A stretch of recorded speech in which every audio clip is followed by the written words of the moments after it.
The massive room fell silent as Admiral Heather Morgan entered.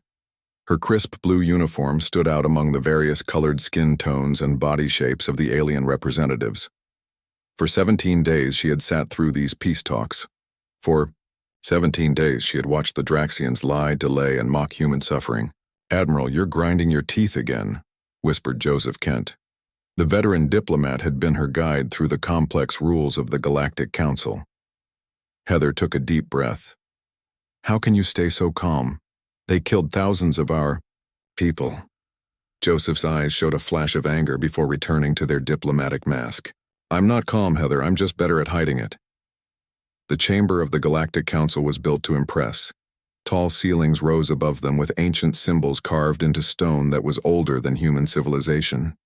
300 different species sent representatives here to Centauri Prime.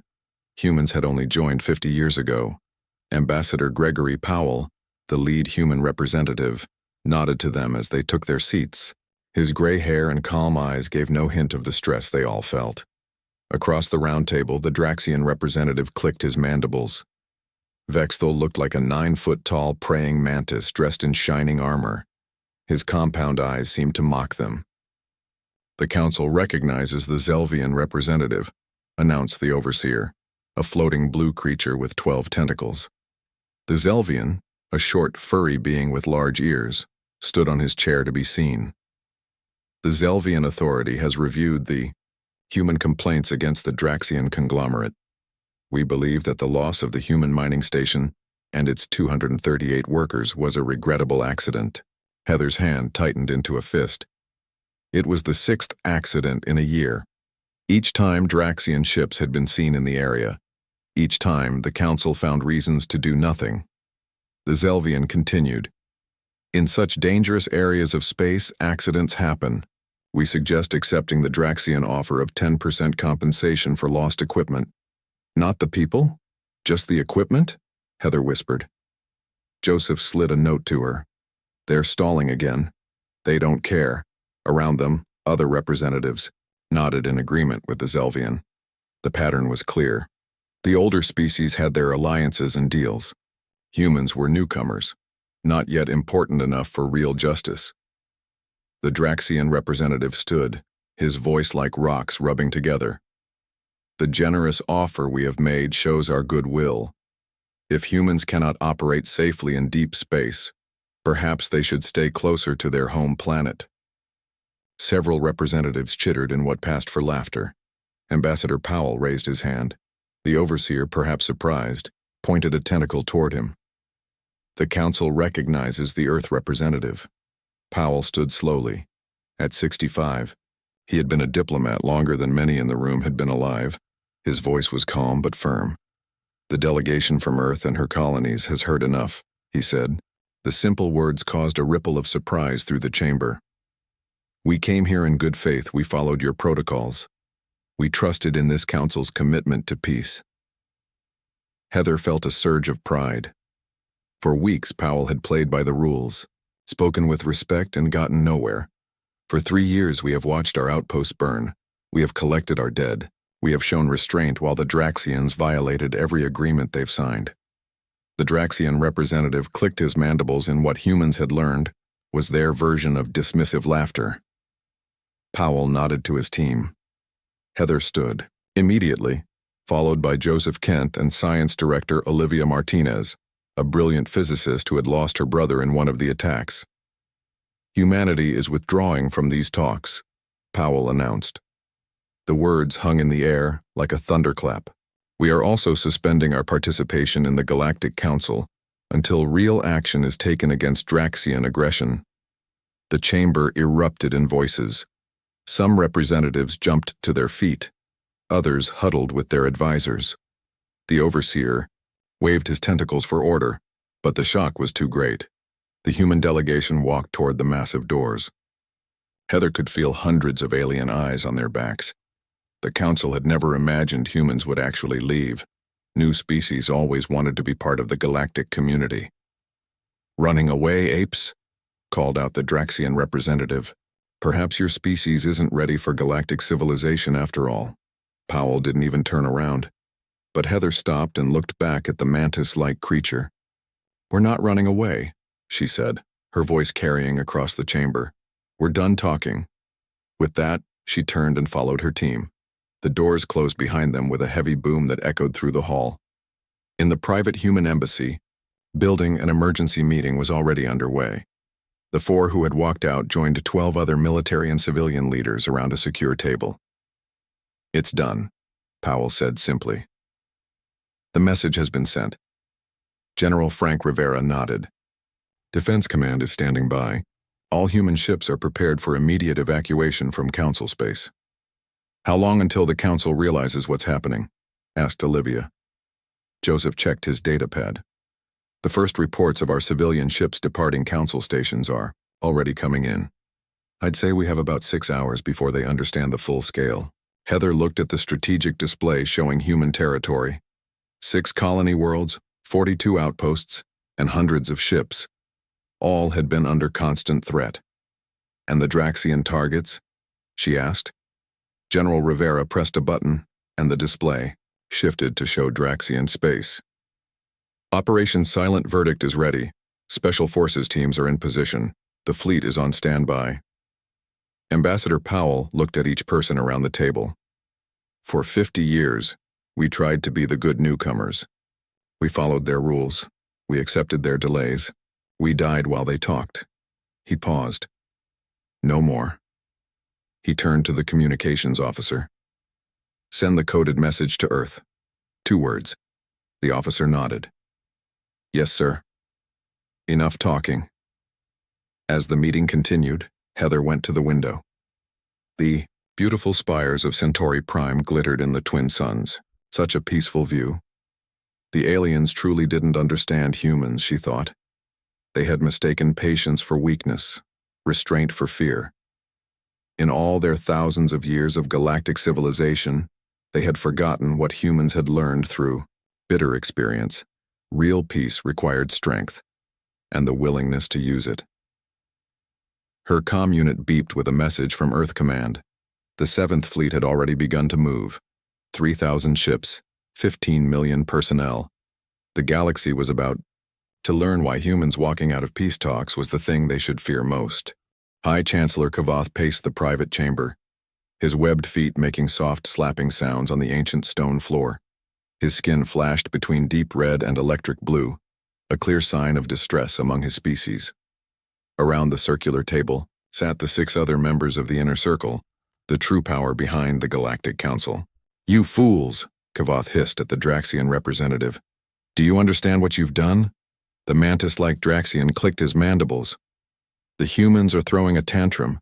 They'll return when they realize how isolated they are." Kavath slammed his hand on the table. "Isolated? Have any of you bothered to study human history?" Senator Thella adjusted her breathing mask. She came from a heavy gravity world and needed help to breathe in standard conditions. They're a young species from a death world, barely 3 centuries of space travel. Their withdrawal is annoying but hardly a crisis. Death world? Kavath's skin turned an even deeper red. "That's exactly the point. Do you know what it means to evolve on a death world? They've spent their entire history fighting. Their planet, each other, and now us." The room fell silent. The Inner Circle, representing the 7 oldest and most powerful species in the galaxy, rarely saw Kavath lose his composure. The door hissed open. Intelligence Director Lan entered, her 4 eyes blinking rapidly. "Forgive the interruption," she said. "We have an emergency." She placed a data crystal on the table. A holographic display appeared above it, showing hundreds of small dots moving through space.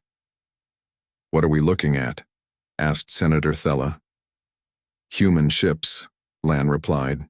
"All of them, everywhere, they're leaving." The display showed Council space, with human vessels blinking out as they jumped to faster-than-light travel. "This began 40 minutes after they walked out of the talks," Lan continued. "A coordinated withdrawal of all human presence in Council space. Military vessels, diplomatic ships, civilian traders, tourists, everyone." "How many ships?" asked Kavath. "Over 40,000. And they're not just leaving random stations, they're conducting complete evacuations of any human in Council territory. From the shadows at the edge of the room, a soft voice spoke. The Mithran. Observer had been so still that many had forgotten he was there. The Mithran were one of the oldest species, and the first to encounter humans nearly a century before any other Council race. You misunderstand humans fundamentally, the observer said. His frail body looked barely strong enough to support his large head. Most Council species evolved to display strength, to threaten and posture until one side backs down. Humans evolved to end conflicts. What are you suggesting? Asked the Threllan mediator. That we've mistaken patience for weakness, the Mithran replied. The humans have lost 12,000 civilians to Draxian attacks. In their history, they have had single battles with millions of casualties. They came here hoping for justice through our systems. Now they'll seek it through theirs. Kavath's skin shifted to a worried purple. How long do we have? To do what? Asked Senator Thella. To prevent what humans call a proper response. The Draxian representative rose to his full height. The conglomerate has existed for thousands of years. We conquered the Brek and the Vosh when humans were still figuring out how to make fire. The Mithran observer sighed. And that is why you will lose. You think in terms of history and age. Humans think in terms of problems and solutions. Intelligence Director Lan cleared her throat. There's more. We've intercepted communications from their military command. It appears they have activated something called Operation Silent Verdict. Explain, demanded Kavath. We don't know the details, Lan admitted. But in the last 6 hours, 17 high-level Draxian officials have gone missing. The Draxian representative's compound eyes widened. Impossible. Confirmed, Lan said, including your deputy security minister and the commander of the Helios Defense Fleet. They wouldn't dare, the Draxian hissed. An attack on our officials would mean war. I believe that's precisely what they intend, the Mithran said quietly. New alerts flashed on the display.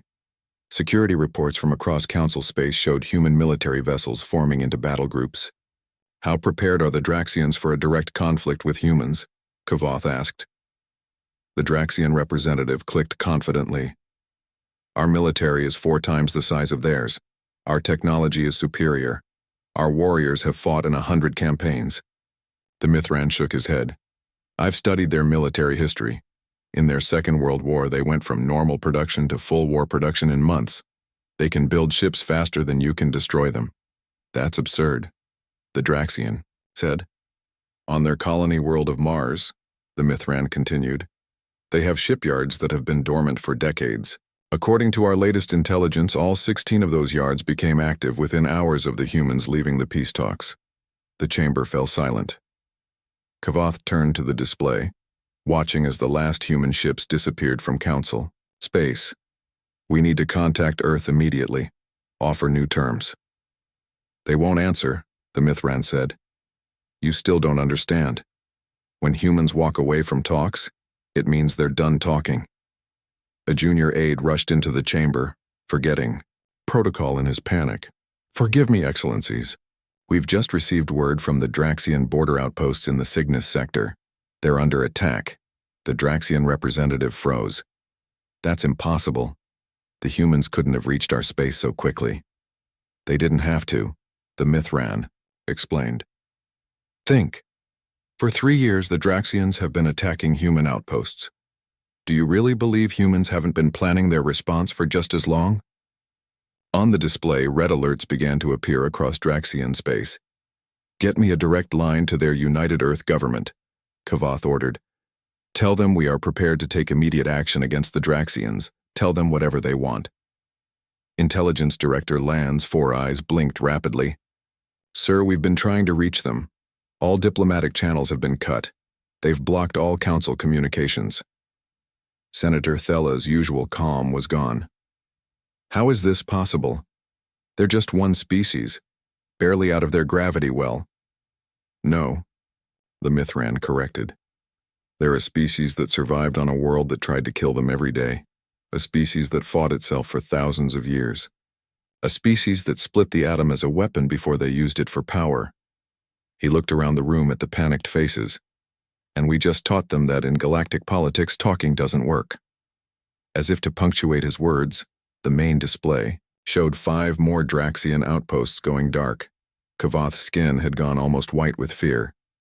In 3,000 years of serving on the council, he had never seen anything like this.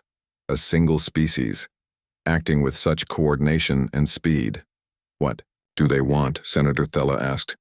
What are their demands? That's what terrifies me, the Mithran replied.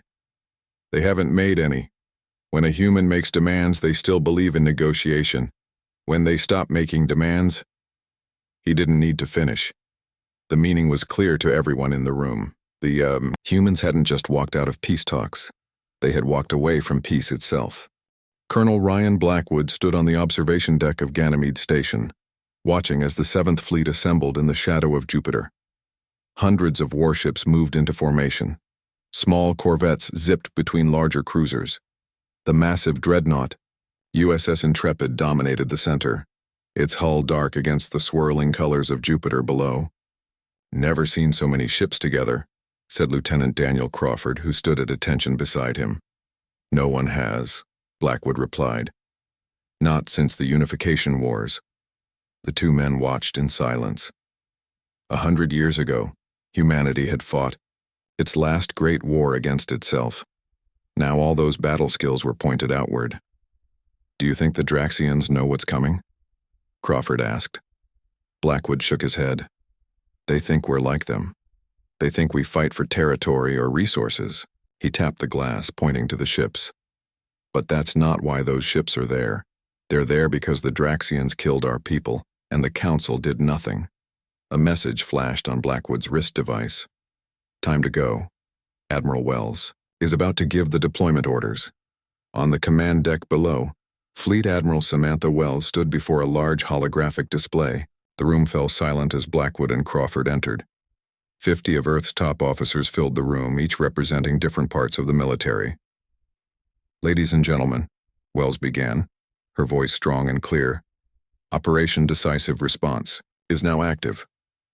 3 days ago, our diplomats walked out of peace talks. Today we show the galaxy why that should terrify them. The display showed human space in blue, with red markers indicating previous Draxian attacks. The 7th Fleet will secure our colony worlds, she continued.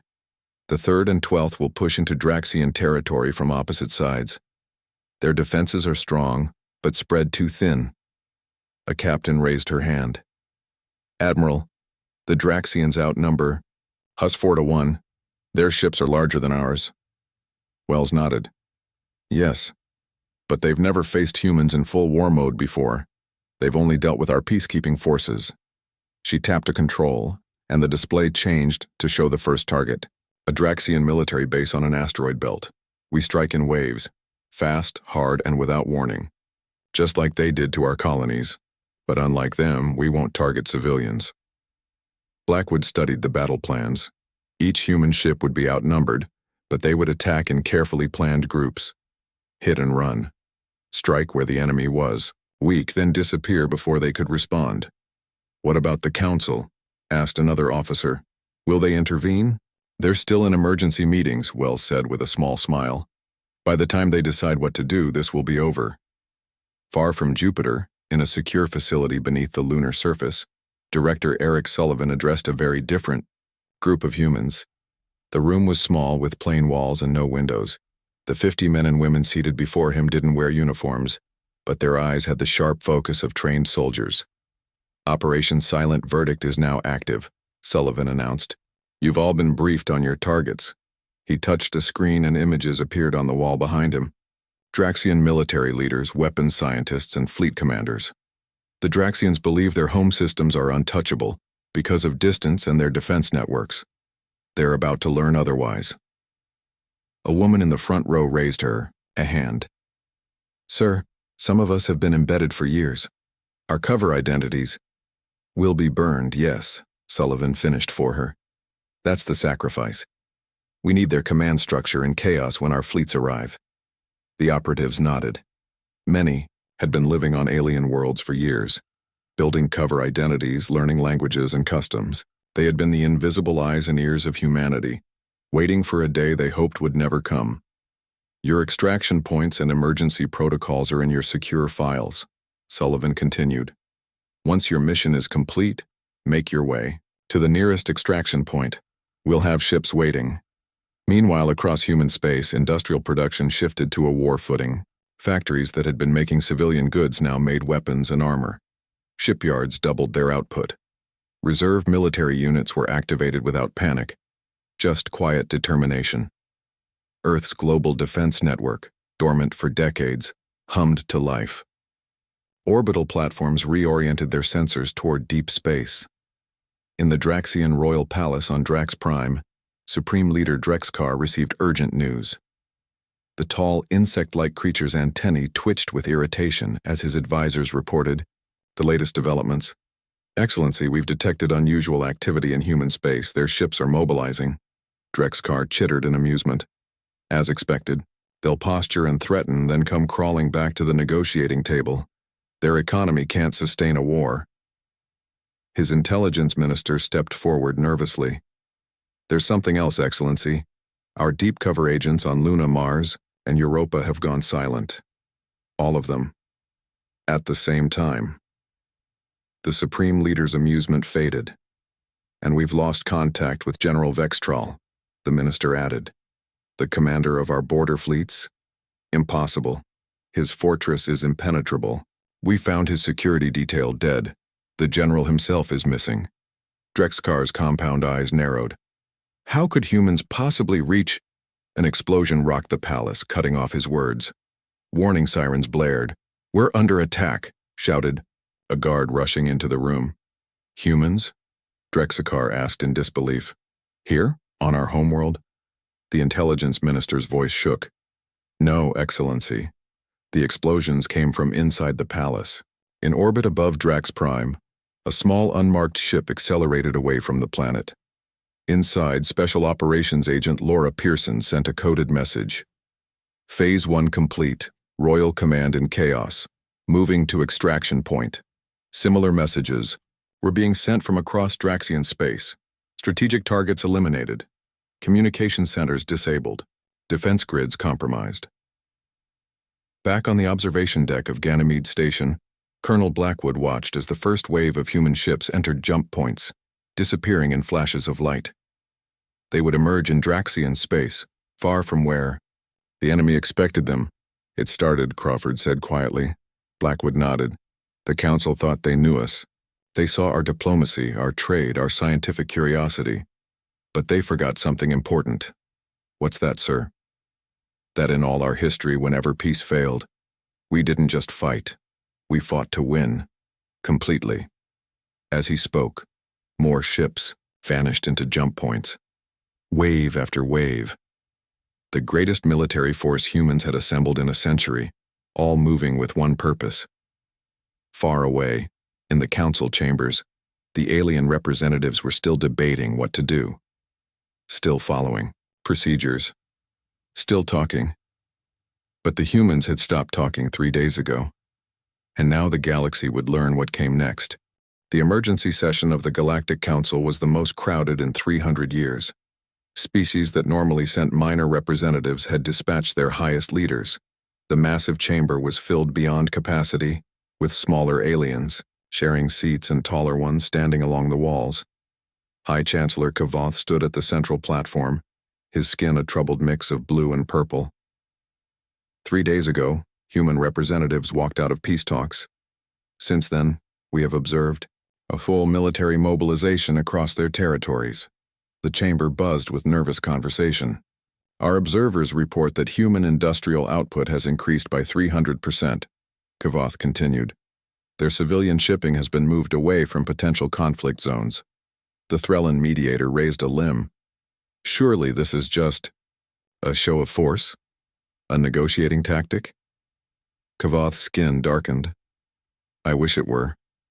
We have intercepted a communication from Earth's United Defense Command. They are not preparing for a limited engagement or a settlement. They are preparing for what they call decisive conflict resolution. The chamber erupted in alarmed voices. The Draxian representative clicked his way to the speaking platform. Let them come. The conglomerate has existed for thousands of years. We conquered the Brek and the Vosh when humans were still figuring out how to make fire. A human voice cut through the noise. And that's precisely your mistake. All eyes turned to see a human woman walking down the central aisle. She wasn't part of the official delegation that had walked out. She was Lisa Chen, a cultural attaché who had stayed behind to oversee the evacuation of human citizens. You keep judging us by galactic standards, she said as she reached the platform, by how long we've had interstellar travel. That's not how humans measure civilization. She hadn't been invited to speak, but no one stopped her. While you've all been maintaining stable societies, we've been perfecting the art of tearing them down and building them back up. Earth has seen over 15,000 wars in our recorded history. The most recent global conflict killed over 80 million of us, and that was before we split the atom. She looked directly at the Draxian representative. You attacked our colonies, killed our people, and expected the Council to protect you with procedure and protocol. Now you'll face us without that buffer. Kavoth stepped forward. Ambassador Chen, what exactly does Earth want to avoid conflict? What are humanity's demands? Chen shook her head. That's why I came. There are no demands. No ultimatums. The decision was made when we walked out those doors.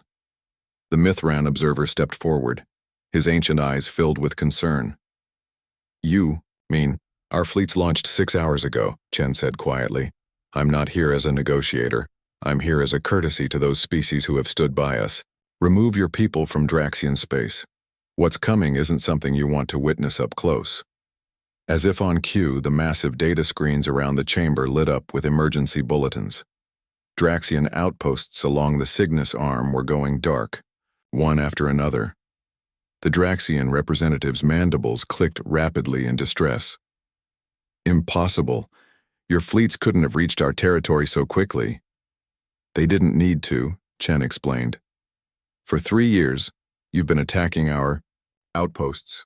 Did you think we weren't planning our response for just as long? The alien representatives watched in stunned silence as more alerts appeared on the screens. The Draxian representative backed away from the platform, his compound eyes fixed on the disaster unfolding across his empire. In human space, the first images from the conflict were reaching Earth. The United Earth government had assembled in their chamber in Geneva. President Susan Blake studied the holographic display showing the progress of the human fleets. The first wave has secured all border regions, reported Defense Secretary William Harris. The Draxian response has been slower than expected. It appears our special operations teams successfully disrupted their command structure, Blake nodded. Civilian casualties? Minimal. We're broadcasting evacuation notices in Draxian language before each strike. We're targeting military installations only. And the Council? Still talking, Harris said with a slight smile. They've proposed an emergency mediation session for next week. The president couldn't help but laugh. Next week? Do they understand how fast we move? Apparently not. Blake studied the battle reports more closely. The human strategy wasn't about taking territory. It was about removing the Draxians' ability to make war. Each strike targeted shipyards, weapons factories, and military bases. Civilian infrastructure was left intact. The 7th Fleet reports that the Draxian home defense fleet has been neutralized, Harris continued. The path to Drax Prime is open. Back in council space, Ambassador Chen watched as the panic spread through the chamber. Species that had ignored human complaints for years were now rushing to declare their neutrality in the conflict. The Zelvian representative approached. Her. Please, Ambassador. The Zelvian Authority wishes to express its deep regret over our previous position. We are prepared to support sanctions against the Draxians immediately. Chen's expression remained neutral. The time for sanctions was 3 years ago, when they attacked our first colony. Now we're handling it ourselves. More alerts flashed across the screens. The Draxian space stations in the Orion sector had surrendered without a fight. Human ships were advancing toward the core Draxian worlds. How is this possible? The Zelvian asked, his large ears flat against his head in distress. The Draxian military is 4 times the size of yours. Size isn't everything, Chen replied. They fight to maintain their empire. We fight because they killed our people. High Chancellor Kavath approached, his skin now pale with shock. Ambassador, please. The Council is prepared to meet all of humanity's demands. We can stop this before it goes too far. Chen looked at him with something like pity. You still don't understand, this isn't about demands anymore. This is about making sure it never happens again. On the main screen, a new alert appeared. The Draxian royal palace on Drax Prime had been captured. Supreme Leader Drexkar was in human custody. The chamber fell completely silent. 7 days, the Mithran observer whispered. They dismantled a 1,000-year empire in 7 days. Chen checked her communication device. I need to return to Earth. The President will address the Council directly tomorrow about the new reality. As she walked toward the exit, aliens stepped back to clear her path. 3 days ago, they had dismissed humans as an unimportant young species. Now they watched with fear as that same species rewrote the galactic order. Kavath called after her. Ambassador, what happens now? Will humans take control of Draxian space? Chen paused at the doorway. No. Once we've removed their ability to threaten us, we'll leave. Unlike the Draxians, we don't want an empire. She looked around the chamber one last time. We just want peace. Real peace. The kind enforced by more than just words. The doors closed behind her, leaving the Council in stunned silence. In just 1 week, everything had changed, and it had all begun when humans walked out of peace talks. 1 month after humans walked out of peace talks, Ambassador Gregory Powell returned to the Council chambers. This time, he did not bring diplomats. Instead, Fleet Admiral Samantha Wells and General Marcus Rivera of the United Earth Defense Forces walked beside him. Their blue uniforms stood out among the colorful robes and natural coverings of the alien representatives. The chamber was silent. Where once representatives had chatted and argued before sessions, now they sat quietly. Many avoided looking directly at the humans. High Chancellor Kavath opened the session, his skin a careful neutral green. The Council recognizes the Earth. Delegation. Powell stepped forward. Thank you, Chancellor. I come today not to rejoin the Council, but to inform you of new realities. He gestured, and a holographic map appeared above the chamber floor, showing the former territory of the Draxian conglomerate.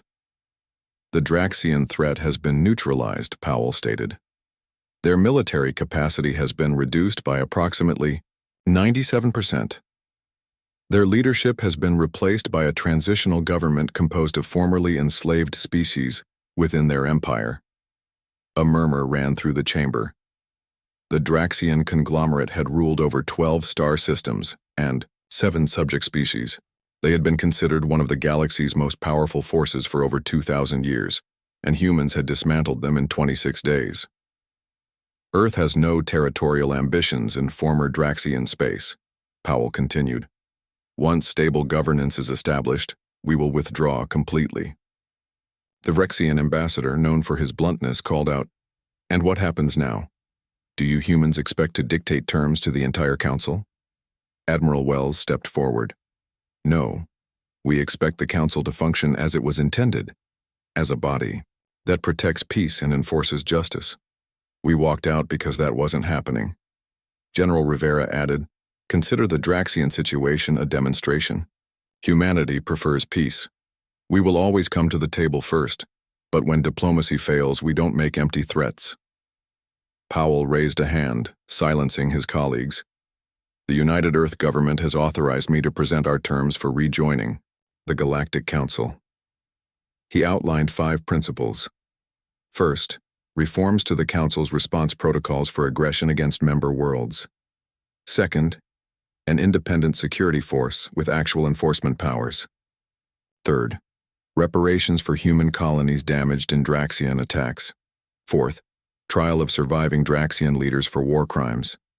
Fifth, formal acknowledgement that peaceful coexistence requires consequences for those who break the peace.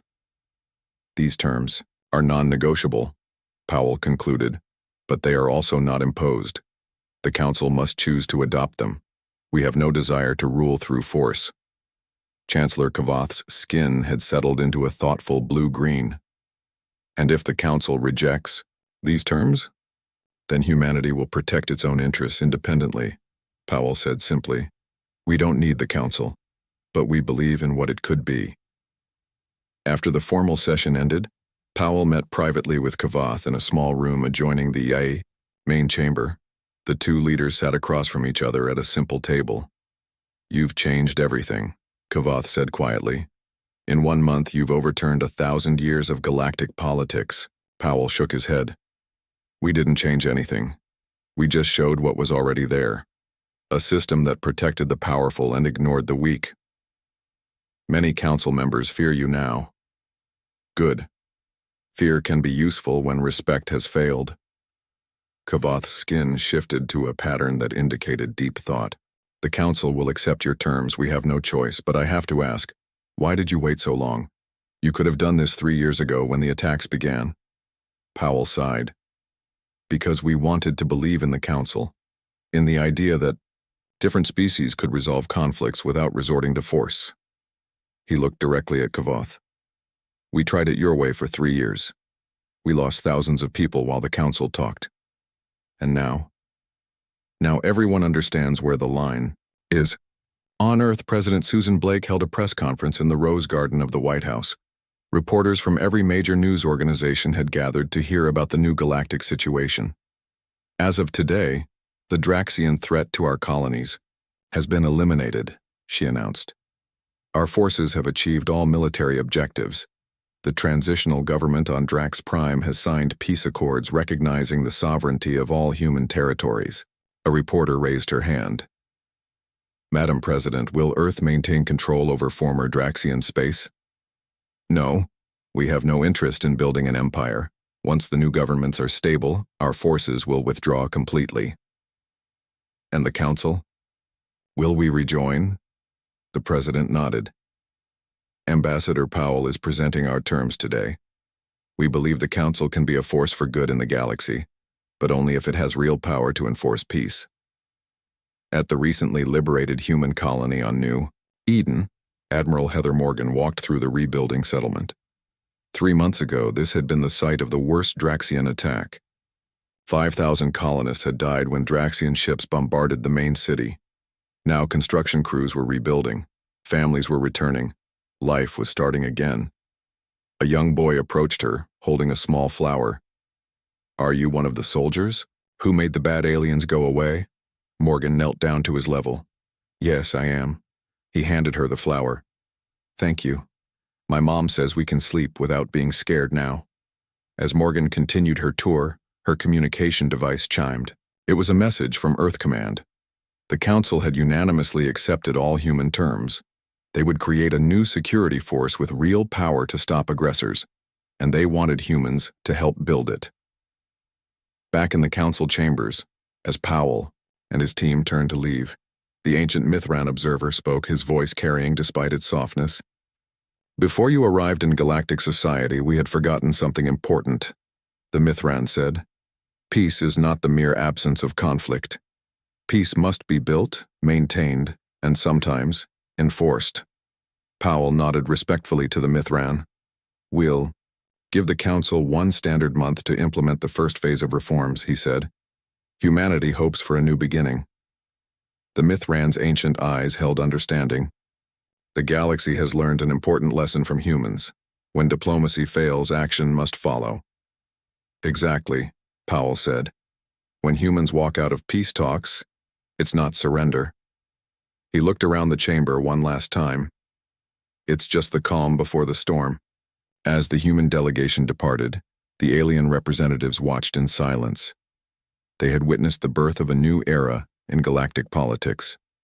An era where words had to be backed by deeds, where peace was more than just an ideal. It was a commitment to be defended. It had all started just 1 month ago when humans walked out of peace talks, and the Galactic Council had panicked.